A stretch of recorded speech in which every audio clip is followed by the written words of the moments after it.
Bismillahirrahmanirrahim. Assalamu alaikum. Welcome to this special edition of Newsroom. I'm your host, Khalid. But today is the 5th of August 2023. On this very day in the year 2019, Narendra Modi's government revoked Article 370 of the Indian Constitution, thereby letting go of the Indian illegally occupied Jammu and Kashmir and making it into union territories. The fact remains that this has rendered many attempts by the Kashmiris for a plebiscite, for their independence, for their right to self-determination in a very wrong direction. The fact also remains that the whole revocation of Article 370 is unconstitutional according to Indian laws. We'll be discussing that in detail during today's show. But before that, a short report. 5th August is one of the most tragic, painful, and catastrophic day in the modern history of Indian illegally occupied Jammu and Kashmir. It was the day when Hindutva forces in flagrant violations of international law and the United Nations resolutions scrapped the special status of Indian illegally occupied Jammu and Kashmir and deprived its people of all political, social, cultural, economic, religious, and other basic rights. On the 5th of August 2019, Hindu nationalist Narendra Modi's government revoked Article 370 of the Indian Constitution, which granted Indian illegally occupied Jammu and Kashmir the ability to have its own constitution, flag, and a two-house legislature with all the authority to enact its own laws. The suspension of Indian illegally occupied Jammu and Kashmir's limited autonomy was accompanied by other legislation passed on the same day that scraped Article 35A, which granted Kashmir the authority to define its residents and implemented restrictions on outsiders from acquiring properties or obtaining government jobs in the region. Kashmir has been reeling under constant siege for the past 4 years, which has been rendered a gigantic prison and the world's largest torture cell by Hindutva forces. An analytical report released by Kashmir Media Service revealed that over 500,000 Kashmiris have laid down their lives for Jammu and Kashmir's freedom from Indian occupation and its accession to Pakistan during the last 7 decades. Kashmiris living on both sides of the line of control and the world are organizing protests, rallies, and arranging other programs to invite the attention of the world community towards the unabated Hindutva terrorism in Kashmir. To discuss Article 370, its revocation, the importance of today, that is the 5th of August, we've been joined by two important guests in the studios. Let me introduce them to you one by one. On my very right is Dr. Farah. She is a foreign affairs expert and a regular when it comes to Kashmir affairs or international affairs. Thank you very much, Dr. Farah, to have joined us. Our second guest, ladies and gentlemen, is AVM retired Ijaz Malik Saab. He's a senior analyst and has been our guest in many a show regarding different regional and national issues. Thank you very much, AVM Saab, to have joined us as well. Let's begin with you, Dr. Farah. Dr. Farah, nothing is secret as far as the 5th of August 2019 is concerned. We all know what happened. We all know how the rights were usurped of the people of Indian illegally occupied Jammu and Kashmir. Now, 4 years down the lane, at a time when a 5-judge bench is starting hearing a petition challenging the revocation of Article 370, how important does this whole issue become? This issue has always remained very valid and very important, but we cannot deny the fact that revocation of Article 370 and Kashmir itself has always remained the core agenda of the BJP government. And when Modi was contesting his election, he was making promises that once he gets into power, he will take this right from the Kashmiris and will make Kashmir a part of India, and they will be just like any other Indian people. So to look into that context, he fulfilled his promise, but his promise has bring a lot of cost for the Kashmiri people. Since Article 370 revocation and 35A revocation, we could see that in the package that you were showing, that Kashmir has become, a sort of torture cell.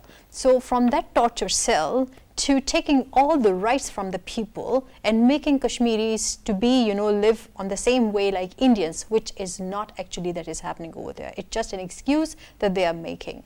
And now coming up after 4 years and all of that, when there is another agenda or another election campaign starting, there's a new mantra beginning. And this mantra is that they're taking it to the court and there is some kind of justifications provided.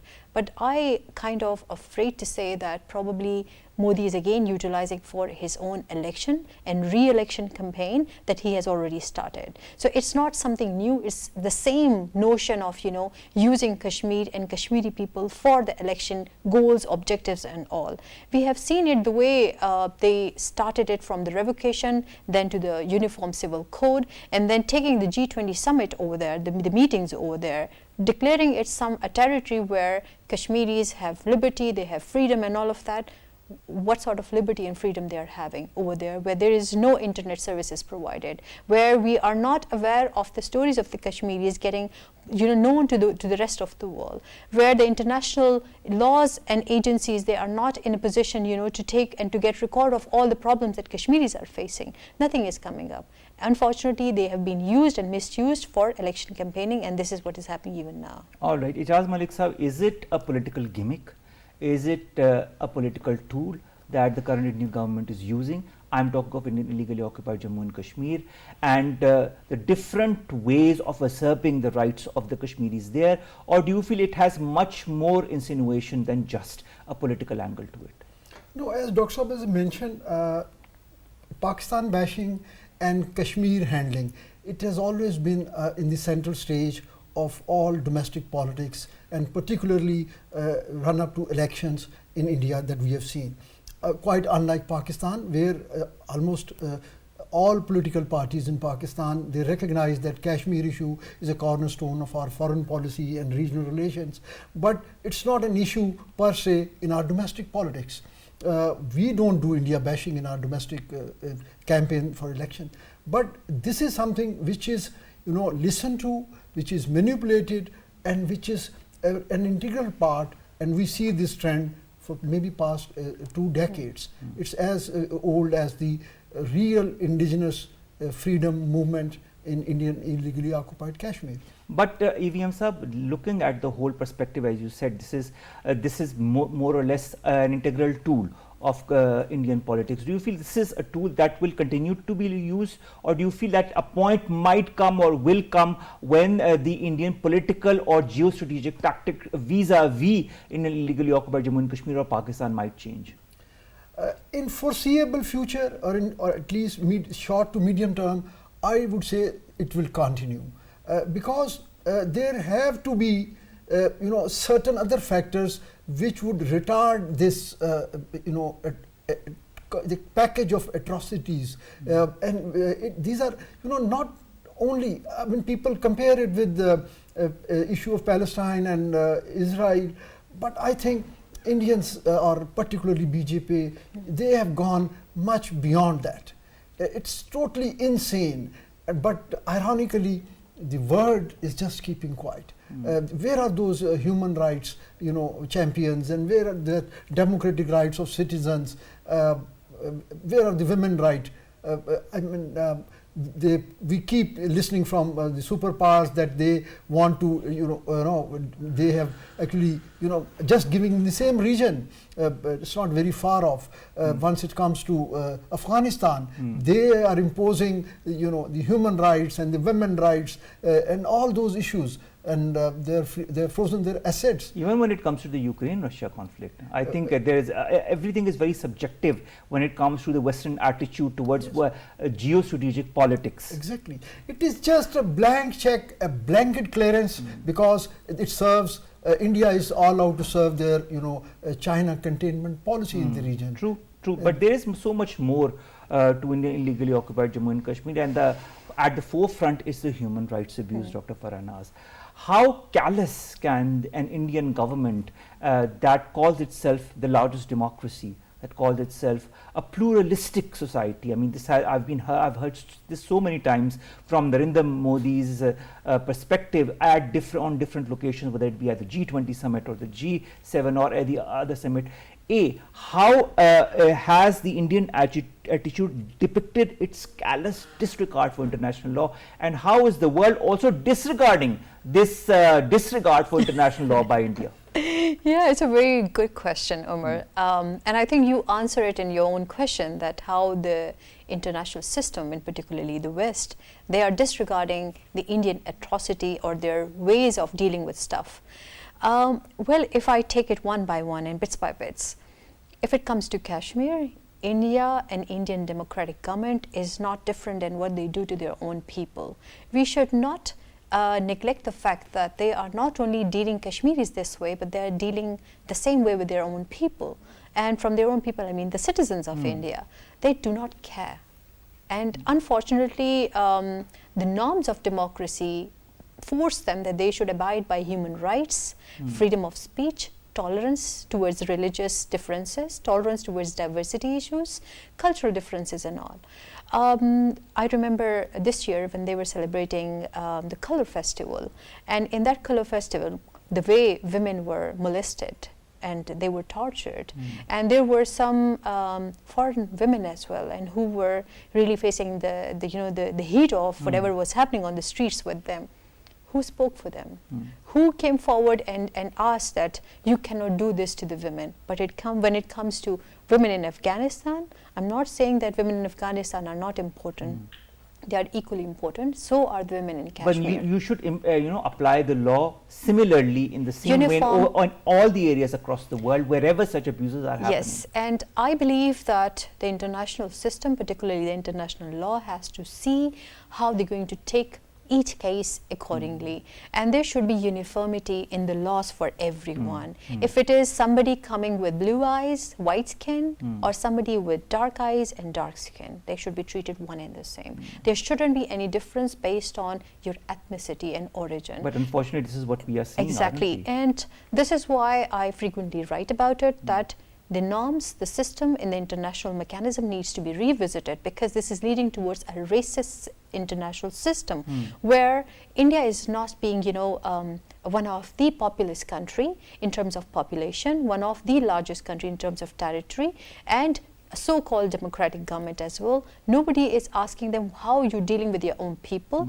how you're dealing with women over there, how you're dealing with people coming from different classes in the society. Nobody questioned them. Still, they are strategic partners to the West. So I literally do not get this hypocrisy. What they in the West is demanding, you being hypocrite, you will be the most favorite state for the Western countries, and you being somebody who care about every bit of it, which defines democracy, which take care of, like even I was just going through some of the material that probably some organizations, they're going to come here and observe Pakistan election system. So they are so being democratic state, they are so particular about finding out if our election system is according to the norms of democracy or not. Will they go and pay the same time they're in India and investigate what is happening to the people in India? I mean, they don't even allow the UNMOGIP to enter Indian illegally occupied Jammu and Kashmir, AVM Sahab, and that is the main issue, because on the one hand you consider yourselves to be the champions of democracy, on the other hand you act exactly like the opposite. This said, Pakistan's role cannot be denied. The fact also remains that India never has wanted Pakistan to be part of any discussion regarding Indian illegally occupied Jammu and Kashmir, whether it be Article 370 or anything else. And the fact also remains that as per the United Nations resolutions on the Indian held valley, Pakistan is a party to this conflict. Will India's attitude ever change? Actually, it is not Pakistan or United Nations Charter or whatever things govern such conflicts. It is India which has repeatedly changed its stance. In 48, India went to United Nations. They promised plebiscite. Then in 72, they said that after a Simla Accord, this is a bilateral issue, and Pakistan has been, with each change of government in Pakistan or India, we have been contemplating a meaningful dialogue, and we have always offered composite dialogue, of course Kashmir being at the nucleus of any such attempt. This is India who would back out, and now they are trying to actually assimilate socially, politically, even with these constitutional amendments. They just want to, in fact, erase the word or anything which is which identifies or recognizes Kashmiris as a separate entity. If their own laws were not enough, they introduced new laws in last 4 years. If the administrative arrangements already in place were not enough, they had introduced multiple new administrative arrangements in the valley, and now they are trying to even change the demography. They are trying to make the social structure changes. Just now there is a bill in the Lok Sabha with which they are trying to declare some caste as a scheduled caste.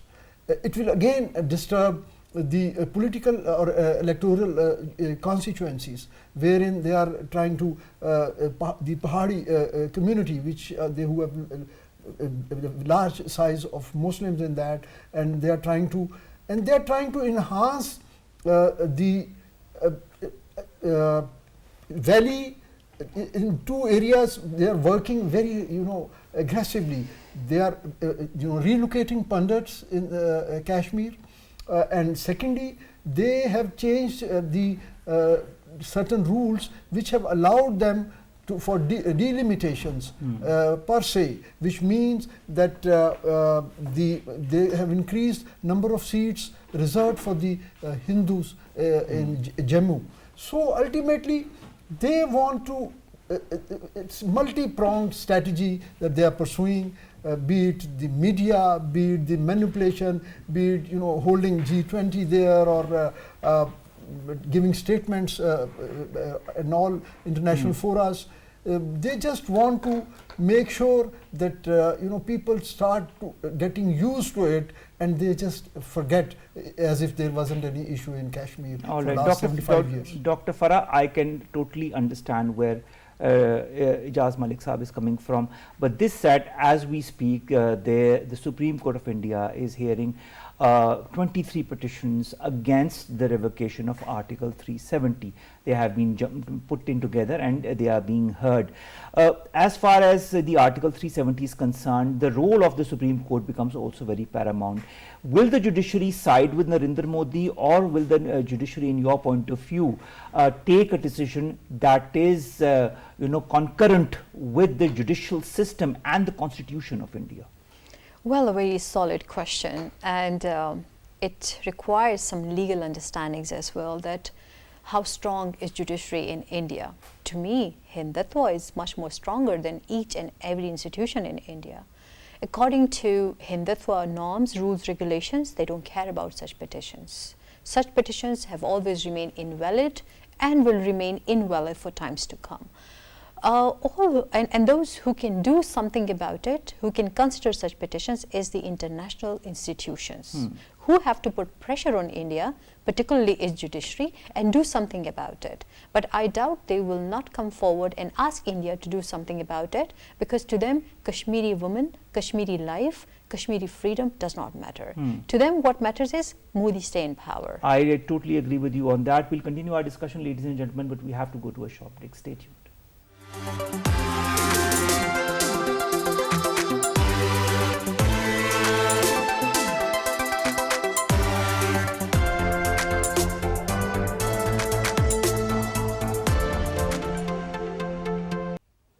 Welcome back, and you're watching this special episode of Newsroom, where we're highlighting the 5th of August 2019, and on this day 4 years later, on the 5th of August 2023, still all those years later, Indian attitude towards illegally occupied Jammu and Kashmir's citizens, especially the Muslims, continues to be the same.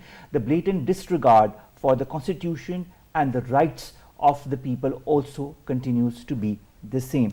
Dr. Farah Naz, who is in the studios with us, as well as AVM retired Ijaz Malik Saab, to discuss that and more.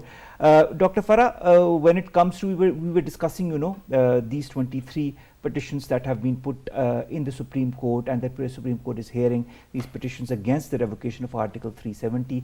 The fact remaining that Indian elections are happening next year, the fact also remaining that the Indian attitude has had a certain pat on the back by the judiciary as well in the past. Do you think this attitude will continue? Do you feel that the Indian judiciary will side with the government, or will it side with justice? Siding with justice has always remained a very difficult task for, I think, judiciary of Pakistan and India particularly. Probably this is the mantra of the Indo-subcontinent, maybe. But at this point in time, when we talk about whether judiciary in India will side with following the Hindutva ideology, or they will part with from the Hindutva ideology, I believe and I doubt they will definitely follow the Hindutva regime and their policies and all, because Kashmir has always remained at the forefront of their policies and election campaigning, and this is what they have been doing and successfully being implementing through their policies as well whenever they got into power. We can see that, and we should not deny the fact that Modi is quite popular in India at the moment even, and his popularity is all based on all these strong notions that he's bringing up when it comes to demolishing a mosque and building a temple on top of that, or if it is about scrapping articles from the Constitution of India and like 370 and 35A and putting in place certain kind of directions through that the are judicial. unconstitutional as per the Indian law, in fact. Yes, but it has been accepted by each and every one. And when it was embraced by everyone, including the judiciary at that time, why the judiciary was not coming forward and questioning it? So when they did not question, what sort of petitions, will bring a change into the judicial arrangement in India? When at first place, when they were making changes into the Constitution of India, it should have been it received all those non-acceptability at first place, but it never happened. So when it never happened, I doubt and I believe that they will pursue the same agenda of using Kashmir for their election campaigning, attracting voters, because hatred is something that is at the heart of the Hindutva ideology, where they tell that, see, this is, and it's not only about Kashmir, Omar, it's about Pakistan as well. So Pakistan being, strongly standing for Kashmiri brothers and sisters, India will cash on all of this. So when they bring something, they say, we will do, as Sir was just mentioning in his talk, that Indian politics has never been a part of our domestic politics. Internationally, yes, but we never cash on or bank on such kind of notions when it comes to election campaigning in Pakistan, because we can always talk about making fake or real promises to the public that we will do this and that for you, but they never ever discuss that once we get in power, we will establish good relations with India, or we will do something like this in Kashmir. They never ever come with such kind of promises. But when it comes to India, they do. And even there's a lot of discussion going on about the cricket diplomacy that is taking place recently about the World Cup. So why is it all so popular when it comes to India and Pakistan and in terms of Kashmir? Unfortunately, Kashmir has always been exploited in this equation because they have remain and they will remain. We will pray for it that somehow in some time they can also be, live a sigh of relief from all the trouble that they are facing now. But in this triangular situation, they've always been exploited, and exploited not at the hands of Pakistan, but exploited at the hands of India. And why I'm saying it, because India has back off and support of the Western powers. When they were celebrating G20 meetings, except for a few countries, most of those prominent countries who stand for human rights violations and freedom of speech, liberty and all, they went there. I was hearing from one of a very prominent scholar that they were not having this entire summit in Kashmir or in Srinagar or all of that. It was just a meeting, and it was a tourism kind of stunt and all of that. I said, I agree that India will do whatever it can to, to tell the world that India is doing whatever it can to tell the world that, everything is hunky-dory, everything is fine as far as an illegally occupied Jammu and Kashmir is concerned, despite the revocation of Article 370 and 35A. But does the world know the reality? In the wake of all the international organizations like the Human Rights Watch, like the UNHRC, like Genocide Watch and others highlighting the barbarities on the Indian Muslims in Indian illegally occupied Jammu and Kashmir. AVM Saab. As far as knowing is concerned, obviously in today's media savvy environment, it is very obviously known to them. The problem is that because of their own compulsions, of their own policy compulsions, their government's policies in most of the cases in Western countries, they do not take any steps, even symbolic. For example, in this case of G20 summit, it could have been avoided by some countries. That should have it would not have any impact on the outcome of this overall summit, but at least it will give a symbolic recognition that this is a disputed area. That is so true. At least this is the least that we should But expect. you know, as far as the reports by all the international organizations, it is a disputed area, and it is an area not only that is disputed, but where the fundamental human rights of the people are not being respected. So how can you have an international event there in a disputed territory? An event like I G20. I agree with you. I agree with you, AVM Saab, on that.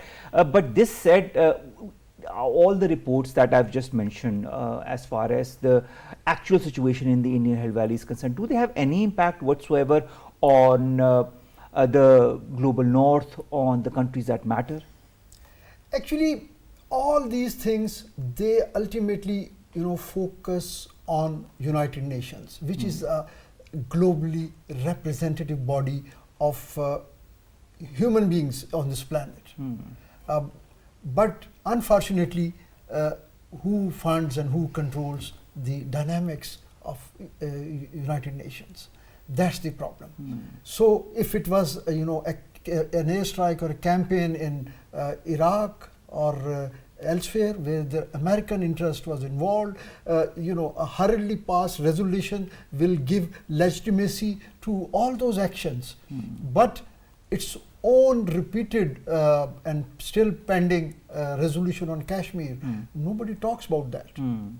Although Pakistan has raised this issue on the floor of United Nations General Assembly at multiple occasions, and regardless of the party affiliations, all our governments in the past, they have been pursuing a foreign policy which very clearly gives our stance as far as the political and moral support for the cause of Kashmiri people is concerned. That is but true. that's never attended to by anybody, any sane voice which is there.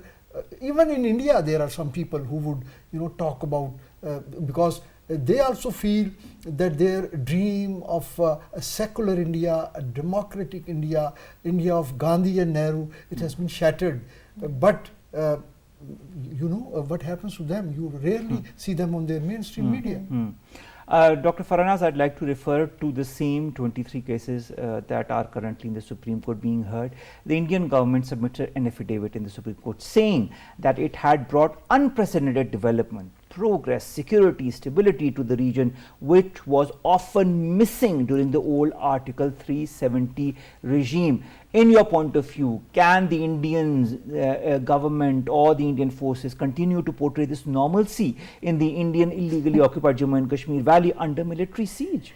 Oh, well, we should not deny that Indian government and India in particular, they are very good in shaping narratives, and they're very good at telling the world different stories that they want them to believe in. And when you were asking a question earlier that what is happening and the world is aware of what is actually happening in Kashmir and all of that, that is just one side of the story that India is telling them through their narrative projection, through their storytelling, that this is what we're doing in India. And the normalcy message that they wanted to tell and share with the world was hosting G20, in part of G20 there in Kashmir Valley as well. Unfortunately, they are very good with that, and they know how, when, where to nail it. And the world is also aware of that this is one side of the story, and where we can see the media projection is quite limited, and all these top-notch media sources, they have no access to information or very limited access to the information in Kashmir Valley, where India is allowing them to go in to get the reports done. So it's a filtered version of the news coming out of Kashmir Valley, and that is shaping the narrative in the West, in the North, and in the rest of the world as well. How the United Nations in particular is going to respond to it? Of course, as mentioned earlier, that the UN, the way all the northern countries or the global north, the way they are supporting the United Nations through financing and all, it has a stronger impact on the decision-making process. I have huge respect for the United Nations, if it is the role of the Blue Helmets or if it's the role of all other agencies involved, huge respect for them. But unfortunately, their responses are at times very slow and at times very tailored according to the Western demands and their needs. So they need to look into adopting certain norms, certain mechanism which could be uniform for everyone, irrespective of what class they are holding in the international system, what level they're holding in the international system. It should be all based on humanity. But if we bring such kind of, you know, humanity-based system into the world, we will live in a paradise, and that paradise is not going to happen. So we will continue fighting. We will continue standing for our Kashmiri brothers. We will continue standing for all those people whose rights have been violated, and those areas which have been exploited in the past and which are still exploited even today. This is how we're going to sustain and survive. Last question goes to the two of you, but I'll begin with you, AVM Saab. Human rights being denied, abused in Indian illegally occupied Jammu and Kashmir. Article 370 revoked, that goes against the Indian constitution. Nevertheless, India continues to uphold the revocation of Article 370. Let's see what happens at the Supreme Court. Then the basic identity of the Indian Kashmiri, of the Muslim Kashmiris in illegally occupied Jammu and Kashmir are being usurped. Their identity is slowly and steadily being removed, or completely removed from the whole Kashmir region, and a new identity, a Hindu-based identity, is being implemented in the Held Valley. When there are so many kinds of rights that are being usurped in the Indian Held Valley, whose role do you feel is the most important, and what do you foresee in the next year?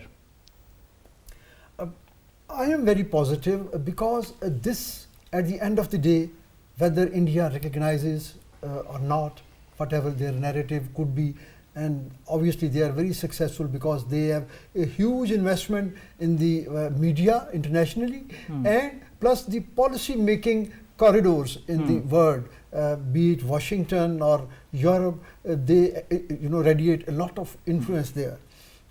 But as this is an indigenous movement, I think it will ultimately be successful. All right. It is only the time which would decide when, but I am very positive that we would see there will be a change. And the first stage of that would be once India recognizes Kashmiris as a third party to this problem. And that is what is under the United Nations Constitution and resolutions. Dr. Farah, last comment and a short comment, please. Yeah, I think when you stand for the truth, so at times the journey is very complicated for you and very thorny, but the end results are always very good. So as Sir just mentioned, that we could see that towards the end of the tunnel, there could be lots of problems, but towards the end of the tunnel, there is light. Right. And we could see that Kashmiris will achieve their stronger position in times to come. And it is not possible under the Hindutva regime in India. They have to take both of them separately. Hindutva in India, Kashmiris should be dealt according to their own norms, rules, regulation and culture. All right. Thank you so very much, Dr. Farah Naz. Thank you so very much, AVM retired Ijaz Malik Saab, to have joined us on this very important day, that is the 5th of August 2023, to remind not only our Pakistanis of what has been going on in Indian illegally occupied Jammu and Kashmir, but also to remind India and Indians across the world and the West of what is actually being perpetrated by the Indian government and the forces in the Indian Held Valley. We hope, we wish, we pray for a solution to this issue. Currently, let's see what the Supreme Court of India also comes up with a decision. I might not be very optimistic, but we don't know what's going to happen. Ladies and gentlemen, today's day is very important. It's a black day for Kashmiris. It's a black day for Pakistan as well, because it is a party to the Indian illegally occupied Jammu and Kashmir conflict. Let's hope some kind of solution comes to it. Nevertheless, Pakistan will always support its Kashmiri brethren politically, morally, diplomatically. Allah Hafiz.